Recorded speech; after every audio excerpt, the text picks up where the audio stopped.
Made for each other ಸ್ಪರ್ಧೆ ಪ್ರಾರಂಭವಾಯಿತು. Judge ಆಗಿ ಬೃಹಸ್ಪತಿ ವೇದಿಕೆಯ ಮೇಲಿನಿಂದ 120 ಇಂಚು ಮೇಲೆ ಗಾಳಿಯಲ್ಲಿ ನಿಂತ. ಸಭೆಯೆಲ್ಲ ಕೆಲವು ನೂರಾರು ಜೋಡಿಗಳಿಂದ ತುಂಬಿದೆ. ಪ್ರತಿ ಜೋಡಿಯು ತಾವೇ ಪ್ರಪಂಚದೊಳಗೆಲ್ಲ ಅತ್ಯಂತ ಅನ್ಯೋನ್ಯವಾದ ಜೋಡಿ ಎಂಬಂತೆ ಒಬ್ಬರ ಕಣ್ಗಳಲ್ಲಿ ಮತ್ತೊಬ್ಬರು ತನ್ಮಯತೆಯಿಂದ ನೋಡುತ್ತಾ ಕಿರುನಗೆ ಸೂಸುತ್ತಾ ಬೃಹಸ್ಪತಿಯ ಕಣ್ಣಿಗೆ ಬೀಳಲು ಪ್ರಯತ್ನಿಸುತ್ತಿದ್ದರು. ಬೃಹಸ್ಪತಿ ಎಲ್ಲಾ ಜೋಡಿಗಳನ್ನು ವಿವಿಧ ಕೋನಗಳಿಂದ ಪರಿಶೀಲಿಸುತ್ತಾ ಅವರೊಡನೆ ಮಾತನಾಡುತ್ತಾ ಅವರ ಹಿಂದೆ ಮುಂದೆ ಸುತ್ತುತ್ತಾ ಅಂಕಗಳನ್ನು ಹಾಕಿಕೊಳ್ಳುತ್ತಾ ಒಂದು ಪಟ್ಟಿಯನ್ನು ತಯಾರು ಮಾಡುತ್ತಿದ್ದ. ಕೊನೆಗೆ ಎಲ್ಲವನ್ನೂ ಕೂಲಂಕಷವಾಗಿ ಪರಿಶೀಲಿಸಿ ತನ್ನ ತೀರ್ಪನ್ನು ನೀಡಿದ. ಸ್ಪರ್ಧೆ ತುಂಬಾ ತೀವ್ರವಾಗಿರುವುದರಿಂದ ಕೊನೆಯವರೆಗೂ ಸ್ಪರ್ಧೆಯಲ್ಲಿ ಉಳಿದ 5 ಜೋಡಿಗಳ ಹೆಸರುಗಳನ್ನು ಪ್ರಕಟಿಸುತ್ತೇನೆ. ಎಲ್ಲರೂ ನಿಶ್ಶಬ್ದವಾಗಿಯೂ ಕುತೂಹಲದಿಂದಲೂ ಕೇಳಲು ಉತ್ಸುಕರಾದರು. ಬ್ರಹ್ಮ, ಸರಸ್ವತಿ, ವಿಷ್ಣುಮೂರ್ತಿ, ಲಕ್ಷ್ಮೀದೇವಿ, ಶಿವ, ಪಾರ್ವತಿಯರು, ಇಂದ್ರ, ಶಚಿದೇವಿ, ಗಂಧರ್ವ ಆತನ ಹೆಂಡತಿ. ಈಗ ಇವರೆಲ್ಲರ ಎಂಟ್ರಿ ಫಾರಂಗಳನ್ನು ಮತ್ತೊಮ್ಮೆ ಪರಿಶೀಲಿಸಿ ವಿಜೇತರ ಹೆಸರನ್ನು ಪ್ರಕಟಿಸುತ್ತೇನೆ, ಬೃಹಸ್ಪತಿ ಹೇಳಿದ. ಮೊದಲ ಕರೆ ಗಂಧರ್ವನಿಗೆ ಬಂತು. ಹಿಂಜರಿಯುತ್ತಲೇ ಒಳಗೆ ಹೋದ ಗಂಧರ್ವ, ನಿನ್ನೆ ಸಂಜೆ ನಿನ್ನೊಡನೆ ಸುರಪಾನ ಶಾಲೆಯಲ್ಲಿ ಇನ್ನೊಬ್ಬ ಹುಡುಗಿ ಕಂಡಳು. ಅವಳು ನಿನಗೆ ಹೆಂಡತಿ ಎಂದು ಪರಿಚಯಿಸಿದ್ದಿ ನನಗೆ. ಆದರೆ ಸ್ಪರ್ಧೆಗೆ ಇನ್ನೊಬ್ಬಳನ್ನು ಕರೆದು ತಂದಿದ್ದೀಯಲ್ಲ, ಏನು ವಿಷಯ?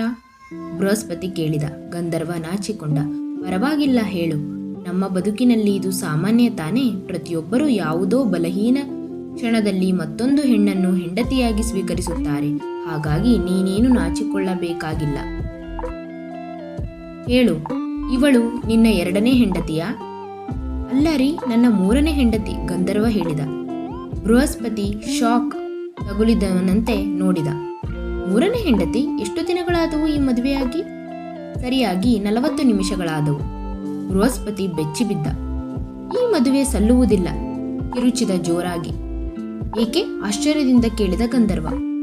ಕೇವಲ ಈ ಸ್ಪರ್ಧೆಯಲ್ಲಿ ಗೆಲ್ಲುವ ದುರುದ್ದೇಶದಿಂದ ನೀನು ಈ ಮದುವೆ ಮಾಡಿಕೊಂಡಿದ್ದೀಯಾದ್ದರಿಂದ.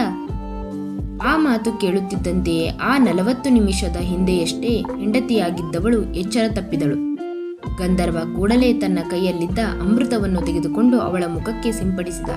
ಕೂಡಲೇ ಅವಳು ಎದ್ದು ಕುಳಿತಳು.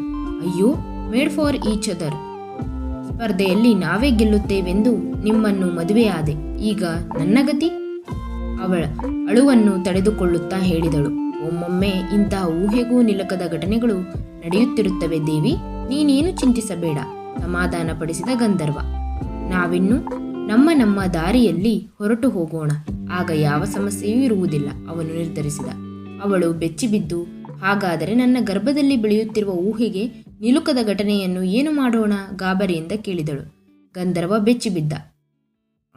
ಇಷ್ಟು ಬೇಗವೇ? ಸರಿ, ಇನ್ನೇನು ಮಾಡುವುದು?